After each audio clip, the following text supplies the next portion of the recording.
আসসালামু আলাইকুম everyone, welcome back to my channel G and I couples diary. কেমন আছেন সবাই? আশা করি আল্লাহর অশেষ রহমতে আপনারা সবাই অনেক বেশি ভালো আছেন। আলহামদুলিল্লাহ, আমরাও ভালো আছি। বরাবরের মতো নতুন আরও একটি ব্লগ নিয়ে হাজির হয়ে গেলাম। আশা করি ব্লগটি আপনাদের কাছে অনেক বেশি ভালো লাগবে। আজকে আমি আপনাদের সাথে আমার ফ্রাইডের ব্লগটা শেয়ার করছি। মানে আমাদের এখানে ২৮ রোজা ছিল, তো ২৮ রোজার ব্লগটাই শেয়ার করছি। তো আমি আজকে রান্নাবান্না দিয়ে ব্লগটা শুরু করেছি। সকাল থেকে সংসারের অনেকগুলা কাজই করা হয়েছে, বাট সেগুলা আসলে আপনাদের সাথে শেয়ার করা হয়নি। তো যাই হোক, যেহেতু আর ২-১ দিন পরে ঈদ, তো ঈদের আগে আমি পুরো ঘরটা পরিষ্কার করে নিয়েছি, সেটা অফ ক্যামেরাতে করে নিয়েছি। এখন দুপুরে রান্না বান্না দিয়ে শুরু করলাম। দুপুরে আজকে বিরিয়ানি রান্না করব। তো বিরিয়ানি রান্না করার জন্য এখানে মশলাটা আমি ভালো করে কষিয়ে নিচ্ছি। এখানে বিরিয়ানি রান্না করার জন্য যা যা মশলা লাগে আমি এখানে সবই দিয়েছি, আর সবগুলো আমার ঘরোয়া উপকরণে আমি আজকে বিরিয়ানিটা রান্না করব। ঘরে থাকা মশলা দিয়ে আজকে বিরিয়ানিটা রান্না করছি। আর এদিকে মশলাটা ভালো করে কষিয়ে নেওয়ার পর আমি গরুর মাংসটা দিয়ে দিচ্ছি। আজকে বিফ বিরিয়ানি যেহেতু রান্না করব। আর মশলার মধ্যে এখানে আমি ধনিয়া, জিরা, তারপর গরম মশলা গুঁড়া, তারপর আমি ব্লেন্ডারে একটা পেস্ট বানিয়ে রেখেছিলাম। সেটা পেঁয়াজ, কাঁচামরিচ, জায়ফল, জয়ত্রী এবং বাদাম, এগুলো ব্লেন্ড করে আমি এখানে দিয়ে দিয়েছি। আর এখানে আমি আরও দিয়ে দিলাম গোলমরিচ আর একটু টমেটো সস। এই টমেটো সসটা দেওয়ার ফলে এই বিরিয়ানির টেস্টটা অনেক বেশি ভালো আসে। আর এখানে আমি টক দই ব্যবহার করেছিলাম, সেটা স্কিপ হয়ে গিয়েছে। তো আমি মশলাটাকে ভালো করে কষিয়ে নেওয়ার পর মাংসটাও ভালো করে কষিয়ে নিয়েছি। নিয়ে এখানে আমি ঝোলের পানিটা দিয়ে দিচ্ছি। অবশ্যই এখানে গরম পানি দিয়েছি। দিয়ে এখন মাংসটাকে আমি রান্না করে নিব সিদ্ধ হওয়া পর্যন্ত। আর এই তো মাংসটা কিন্তু খুব সুন্দর করে সেদ্ধ হয়ে গিয়েছে। আর আমি বিরিয়ানি রান্না করার জন্য গরুর মাংসটা খুব ছোট ছোট করে পিস করেছি। এইভাবে করে দিলেই খেতে ভালো লাগে। আর এখানে আমি দিয়ে দিলাম আলু। এখন আগে থেকে ধুয়ে আমি পানি ঝরিয়ে রেখেছিলাম পোলার চালগুলো, সেগুলো দিয়ে দিচ্ছি। দিয়ে আমি মশলাটার সাথে মাংসের সাথে চালটা ভালো করে ভেজে নিব। আমি যখন গরুর মাংসটা কষাচ্ছিলাম তখন আমার হাজব্যান্ড আমাকে ডেকে বলতেছে, তুমি কি রান্না করছো? পুরো ঘর ঘ্রাণে ভরে গিয়েছে। তো আমি বলেছিলাম যে আজকে আমি বিরিয়ানি রান্না করব, আমার পছন্দের খাবারটাই রান্না করছি আজকে। তো যাই হোক, আসলে বিরিয়ানিটা খেতে এত বেশি মজা হয়েছিল। এখানে আমি দিয়ে দিচ্ছি ঘি। ঘি দিয়ে আমি চালটাকে ভালো করে ভেজে নিব। ঘরোয়া মশলা দিয়ে কিন্তু ঝটপট করে এরকম মজাদার বিরিয়ানি বানিয়ে নেওয়া যায়। আর প্রেশার কুকারে কিন্তু রান্না করলে খুবই কম সময়ে বিরিয়ানি রান্না করে নেওয়া যায়।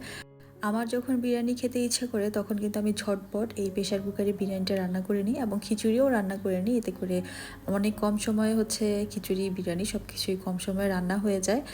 আমি এই চালটাকে ভালো করে ভেজে নেওয়ার পর এখানে আমি গরম পানিটা অ্যাড করেছি। গরম পানি দেওয়ার পর এখানে আমি মিল্ক অ্যাড করেছি। মিল্ক দেওয়ার পর আমার মনে হলো যেন আর একটু পানি লাগবে। পানি দেওয়ার পর এখন আমি এখানে দিয়ে দিব কাঁচামরিচ আর একটা স্টার মশলা। এই স্টার মশলাটা দেওয়ার ফলে কিন্তু বিরিয়ানিতে খুব সুন্দর একটা ফ্লেভার আসে এবং খেতেও বেশ দারুণ লাগে। আর এখানে দিয়ে দিলাম রোজ ওয়াটার আর স্বাদমতো লবণ।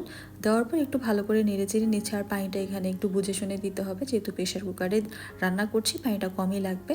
তা আমি প্রেশার কুকারে জাস্ট ২-৩টা সিটি দিয়ে এটা বন্ধ করে রেখেছি। চুলাটা বন্ধ করে দিয়ে আমি বিরিয়ানিটাকে দমে রেখে দিয়েছি। রান্নাবান্না শেষ করে আসরের সালাত আদায় করার পর আমরা চলে এসেছি বাইরে একটু ঘুরতে। এটা সালমান স্টোর, এখানে আমরা এসেছি। এটা আমাদের বাসার কাছেই এই শপটা। এখানে সেল চলতেছিল আর কি, এই ২ দিন পরে এই শপটা বন্ধ করে দিবে। তো এখানে যে সমস্ত জিনিস রয়েছে সবগুলোর উপরে ডিসকাউন্ট রয়েছে, সেল রয়েছে। তো এখানকার ব্যাগগুলা অনেক বেশি সুন্দর। এই ব্যাগটা আমার অনেক বেশি ভালো লেগেছে। তো এটার প্রাইস ছিল মেবি ২১ রিয়াল, যেটা বাংলাদেশি টাকায় ৬,৫০০ টাকারও বেশি হবে। তো এখানকার ব্যাগগুলো না আমার কাছে অনেক বেশি ভালো লেগেছে। এই ব্যাগের কালারটাও অনেক বেশি সুন্দর আর ব্যাগের কোয়ালিটি অনেক বেশি ভালো। দেখতে যেমন সুন্দর, কোয়ালিটি তেমন সুন্দর এবং প্রাইসটাও অনেক বেশি।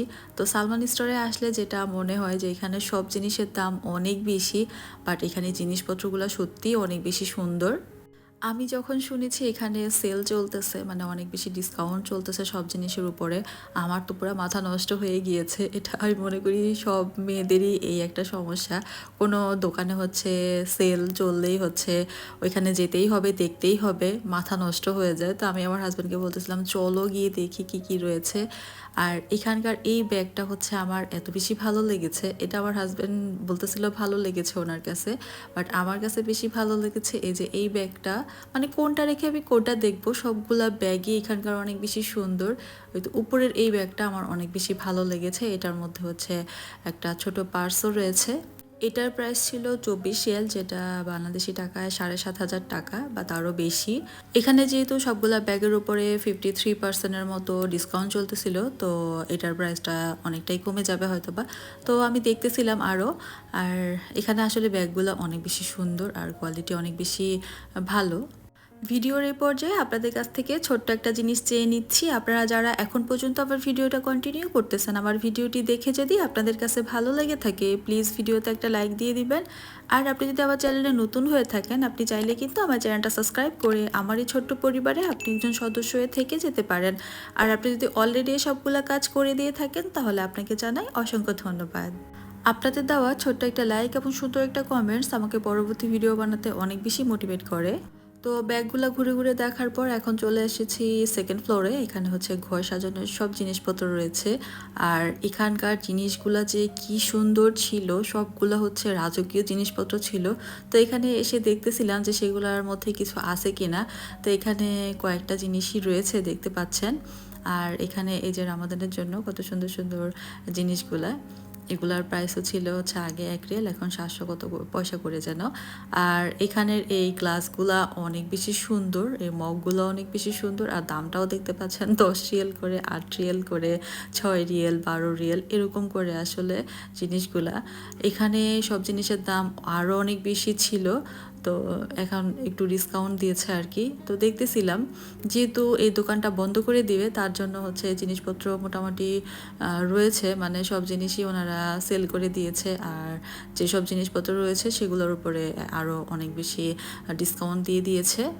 তো এখানে একটু ঘুরে ঘুরে দেখতেছিলাম, সবগুলো হচ্ছে বক্সে বক্সে করে রেখে দিয়েছে, কিছু জিনিস হচ্ছে নিচে ফেলে রেখে দিয়েছে, মানে কিছু ভেঙে গিয়েছে, কিছু ভালো জিনিসপত্র এরকম করে রাখা আর কি।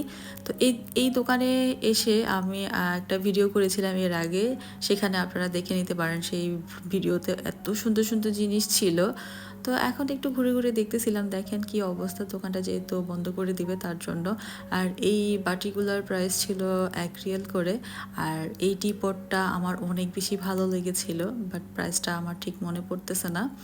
তো যাই হোক, ডিসকাউন্টের বড় প্রাইস অনেক বেশি বলে কোনো লাভ নেই, নিতে পারবো না। এখানে সব জিনিসের দাম অনেক অনেক বেশি, যেটা ধরি সেটার দামই অনেক বেশি। তো যাই হোক, একটু ঘুরে ঘুরে দেখতেছিলাম আর কি।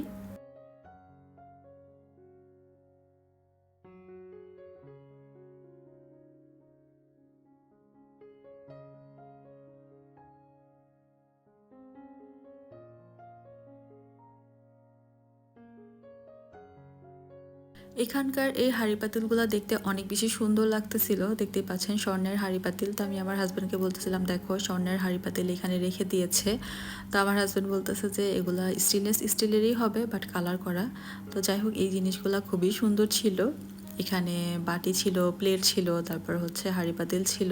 আর এখানে সব হচ্ছে নন স্টিকের হাঁড়ি পাতিলগুলা। তো একটু ঘুরে ঘুরে দেখতেছিলাম। আর আসলে কি বলবো, সব জিনিসের দাম অনেক বেশি এখানে, কিছু আর বলার নেই আমার।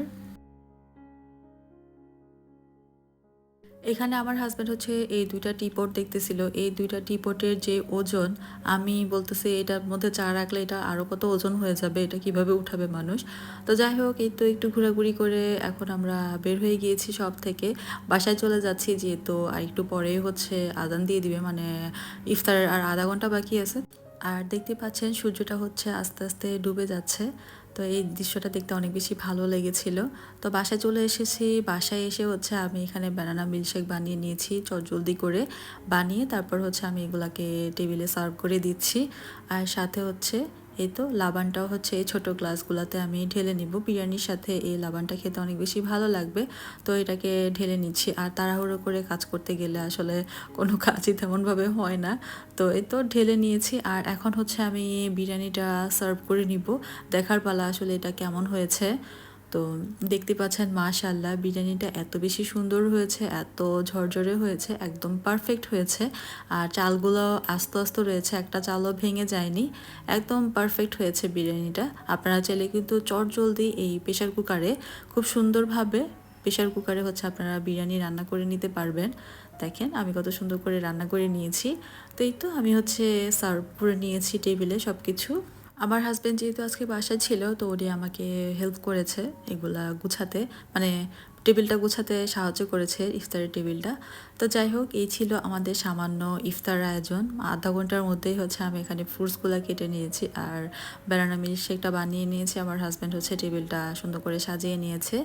তো যাই হোক আলহামদুলিল্লাহ সব কিছু সময়ের মধ্যে করতে পেরেছি।